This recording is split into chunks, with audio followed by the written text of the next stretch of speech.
చేశారు కాబట్టి Manoj further action ఏ విధంగా ఉంటుంది అనేది చూడాలి. చిలకపూడి పోలీస్ స్టేషన్ ను సంబంధించిన పోలీసులు ఇతన్ని అరెస్ట్ చేస్తారా, అతని కుమారుడి మీద కూడా కేసు కడతారా అనేది ఇద్దరి పేరు మీద కూడా కేసు కట్టారు కాబట్టి ముందు పేరు నాని వ్యవహారం మీద, బాడీ షేమింగ్ చేసిన వ్యవహారం మీద ఈ కేసును ఎలా చూస్తారనేది ఒక్కసారి హోల్లో ఉండండి. అంటే పేరుని కిట్టు పైన కూడా కేసు నమోదైంది. నా పేరుని కిట్టు కూడా ఇదే స్థాయిలో ఆ సిఐ పైన మండిపడ్డారు. ఒకరిపై ఒకరు వాగ్వాదానికి చోటు చేసుకుంది, సవాల్ చేసుకున్నారు, ఒకరిపై ఒకరు బూతులతో రెచ్చిపోయారు కూడా.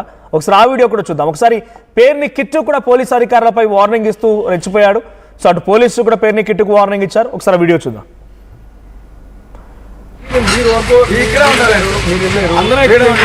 మీరంతా కొట్టేసేయాలని మాకేం పని సార్, ప్రొటెక్షన్ ఇస్తా ఉంటే మీ గవర్నమెంట్ ప్రొటెక్షన్ ఇస్తాం. మా గవర్నమెంట్ ఆయన మాట్లాడకూడదు కదా. మీ గవర్నమెంట్ ఆ గవర్నమెంట్ ఏ గవర్నమెంట్? మా గవర్నమెంట్ లో మీరు పోస్టింగ్ చెప్పాలి. మీకు పోస్టింగ్ లేదు కదా మా గవర్నమెంట్ లో. మా గవర్నమెంట్ లో ఎక్కువ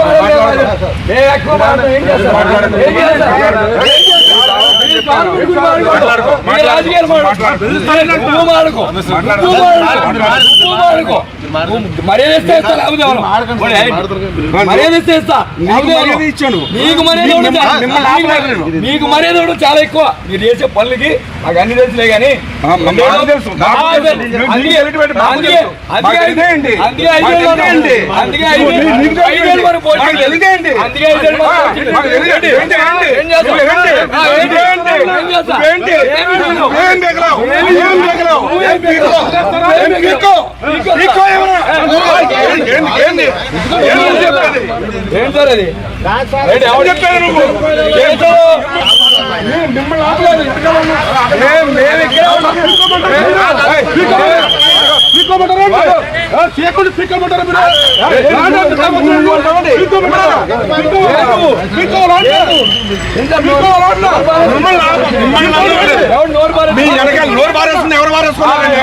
పోస్టింగ్ గురించి మీ పని అంటే పోస్టింగ్ గురించి మీకు పని అంటే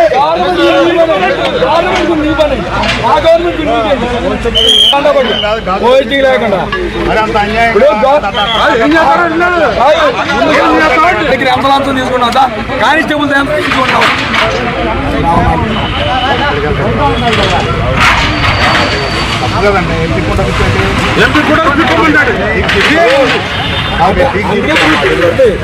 ఊరికే పోస్టింగ్లు ఇట్లాగే పోతాయి.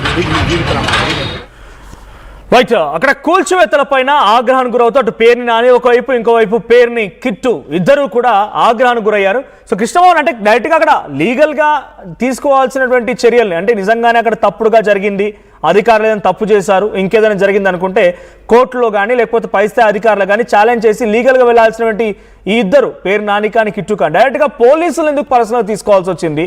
వారికి ఎందుకు వార్నింగ్ ఇస్తున్నారు? ఒక ఆయనేమో డైరెక్ట్గా నీ ఇంటి సంగతి చూస్తానంటాడు, ఇంకొక పేరుని కిట్టేమో డైరెక్ట్గా వార్నింగ్ ఇస్తూ నీ అంత తెలుస్తా, మీ సంగతి ఏంటో తెలిసినట్టుగా మాట్లాడుతున్నారు. సో ఇప్పుడు ఈ చర్యల పైన అటు పోలీస్ సంఘాలు కూడా ఆగ్రహానికి గురై ఫిర్యాదు ఇచ్చాయి. పోలీసు ఎటువంటి చర్యలు తీసుకోబోతున్నారు? వాళ్ళపై నమోదైన కేసుల తర్వాత ఏ రకంగా ఉండబోతోంది?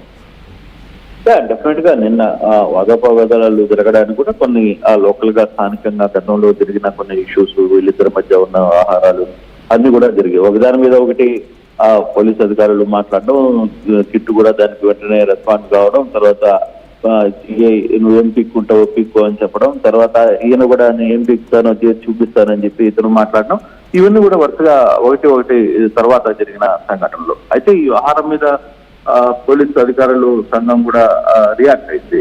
ఎందుకంటే తర్వాత పేరుని కిట్టు ఇష్యూ తర్వాత పేరుని నాని మాట్లాడుతూ సిఐ చిలకలపూడి సిఐకి సంబంధించిన వ్యవహారంలో పరమేశ్వరరావుని కొంత బాడీ షేమింగ్ చేయడం, వాడే విధంగా పదాలు ఆ పదాలకి నేను అవసరమైతే క్షమాపణ కూడా చెప్తానని కూడా ఈ రోజు పేరుని మాట్లాడారు. అయినప్పటికీ కూడా అధికారులు దీని మీద కేసు నమోదు చేశారు. ఇప్పటికే ఈ కేసుకు సంబంధించి బిఎన్ఎస్ 196, 353, 351 కూడా కేసు నమోదైంది. ఫర్దర్ గా ఈ కేసును ఏ విధంగా ముందుకు తీసుకెళ్తారు? నాన్ బెయిలబుల్ సెక్షన్ కింద పెడతారా, దీన్ని ముందు నోటీసులు ఇచ్చి పిలుస్తారా, లేదు అరెస్ట్ చేస్తారా అనేది కూడా చూడాలి. కానీ ఏదేమైనా ఈ ఇష్యూ కొంత సీరియస్ గానే నడుస్తుంది. వ్యవహారం మీద ఏ విధంగా ముందుకు వెళ్తారనేది చూడాల్సిన పరిస్థితి ఉంది. అయినప్పటికీ ఈ ఇష్యూ సంబంధించిన వ్యవహారంలో నిన్న పేర్ని కిట్టు కావచ్చు, పేర్ని నాని వ్యవహారాన్ని కొంత సీరియస్ గానే ప్రభుత్వం తీసుకున్నట్టుంది. అందుకే కేసులు కూడా నమోదయ్యాయి. అయితే ఫర్దర్ గా దీన్ని ఓన్లీ బెయిల్స్ వరకే వస్తుందా, స్టేషన్ బెయిల్స్ వస్తాయా, లేకపోతే అరెస్ట్ చేస్తారా అనే అంశాన్ని కొంచెం చూడాలి. ఇది ఎంతవరకు ముందుకు వెళ్తుందో అనేది చూడాల్సిన పరిస్థితి అయితే ఉంది. ఏదైనా కొంత బందర్లో కొంత ఇష్యూ సీరియస్ గానే కనబడుతుంది. పేర్ని నాని వర్సెస్ పోలీస్ ఏ విధంగా రియాక్ట్ అవుతుందని చూడాలి. కానీ ఇప్పుడు కేసులు కూడా నమోదు చేశారు కాబట్టి ఈ రోజు ఇష్యూ ఉంటుందా, లేదు రేపు అరెస్ట్ అయ్యే అవకాశాలు ఉంటాయా, లేకపోతే వీళ్ళు బెయిల్కి వెళ్తారా లేదా అనేది కూడా చూడాల్సిన పరిస్థితి అయితే కనబడుతుంది. రైట్, పోలీసుల సంఘం కూడా ఆగ్రహానికి గురైంది. కమిషనర్ కి ఏసీపీ కూడా వార్నింగ్ ఇచ్చారు మాజీ మంత్రి పేర్ని నాని. సో ఆయన వ్యాఖ్యల పైన అటు అధికార పార్టీ నుంచి కానీ లేదా కమిషనర్ నుంచి కానీ ఏసీపీ కానీ నుంచి రియాక్షన్ ఉందా?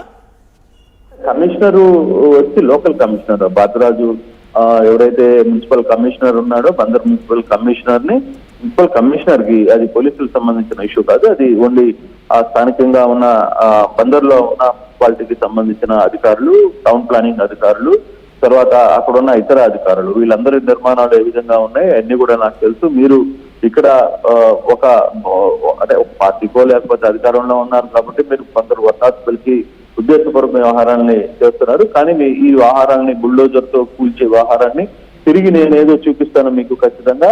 ముఖ్యమంత్రిగా జగన్మోహన్ రెడ్డి రాగానే ఆ రోజు 2 రోజుల తర్వాత 2 సంవత్సరాల తర్వాత మీరు ఎక్కడున్నా సరే వదిలిపెట్టేది లేదు అనేది ఆయన వాదన. ఇప్పుడు పోలీసులు కేసు కంప్లైంట్ చేసింది సిఐ వ్యవహారం మీద ఇష్యూస్ లో, దానికి సంబంధించి కేసు నమోదు చేశారు. బహుశా ఇప్పుడు మున్సిపల్ అధికారుల మీద కూడా ఆయన మాట్లాడారు కాబట్టి దాని మీద మున్సిపల్ అధికారులు ఏమైనా ఫిర్యాదు ఇస్తే దానికి సంబంధించి మరో కేసు కూడా నమోదయ్యే అవకాశాలు ఉన్నాయనేది మనకి తెలుస్తోంది. Thank you Krishnamohan. సో మొత్తంగా మాజీ మంత్రి పేర్ని నాని పైన, ఆయన కుమారుడు పేర్ని కిట్టు పైన పోలీసులు కేసు నమోదు చేశారు. నిన్న కొన్ని కూల్చివేతల సంఘానికి సంబంధించిన విషయం పైన అటు పేర్ని కిట్టు కానీ పేర్ని నాని కానీ అక్కడికి వెళ్ళి ఆగ్రహానికి గురయ్యారు. పోలీసుల పైన కొంత బాడీ షేమింగ్ చేసినట్టు కనబడుతోంది. సో పేర్ని నాని ఏకంగా ఒక అధికారిని పట్టుకొని సీమ పందిలా ఉన్నాడు అన్నట్టుగా మాట్లాడుకొచ్చారు. సో ఇంకొక అధికారికి వార్నింగ్ ఇస్తూ ఎక్కడికి వెళ్ళినా సరే వదిలిపెట్టా అంటున్నారు. సో దీనికి విషయం పైన పోలీసు అధికారులు ఆగ్రహానికి గురైపోయి ఫిర్యాదు చేస్తే ఆయన పైన కేసు నమోదైంది. చిలకలపూడి పోలీస్ స్టేషన్లో కేసు నమోదైంది. సో ప్రస్తుతానికి పేర్ని నాని కిట్టు పైన పోలీసులు కూడా చాలా సీరియస్గా ఉన్నారు. ఎప్పటికైనా యాక్షన్ తీసుకునే అవకాశం ఉంది. సో కూల్చివేతల విషయం పైన చిలకలపూడి సిఐ పరమేశ్వరరావును కూడా బాడీ షేమింగ్ చేస్తున్నట్టుగా పేర్ని నాని మాట్లాడుకొచ్చారు. సో ఇప్పుడు పేర్ని నాని పైన బిఎన్ఎస్ సెక్షన్ 196, 353(2), 351 సెక్షన్ల కింద కేసు నమోదైంది. ఏసీపీ గోపాలరావు పైన కూడా పేర్ని నాని ఆగ్రహానికి గురయ్యారు. ఒకసారి పేర్ని నాని ఏం మాట్లాడారో చూద్దాం. అలాగే TPO, TPS assistant commissioner Gopalarao, నువ్వు బందరు వదిలి వెళ్ళిపోతావేమో. గోపాలరావు, బందరు కాదు, నువ్వు ఆంధ్ర రాష్ట్రంలో ఎక్కడున్నా సరే అవసరమైతే నువ్వు తెలంగాణ వెళ్తే కేసీఆర్ కాళ్ళన్నా పట్టుకుంటా. నీ ఇంటి సంగతి చూస్తా గోపాలరావు. కుమ్మర్లు, తూర్పు కాపులు, వాళ్ళ గుండెల్లో దింపిన గుణపాలు అంటే జేసీబీలు ఎంత బాధగా ఉంటాయో నొప్పి తెలియాలా? 3 ఏళ్ళు ఆగు. ఇదే బాపిరాజు కమిషనర్ ని బందర్లో కమిషనర్ గా తీసుకొచ్చి ఇంకా అతను 2034 దాకా ఉంటాడు సర్వీస్ లో. బాపిరాజ్ చౌదరి గారు, చంద్రబాబు నాయుడు గారి చుట్టం, గోపీచంద్ గారికి చుట్టం. ఈ బాపిరాజ్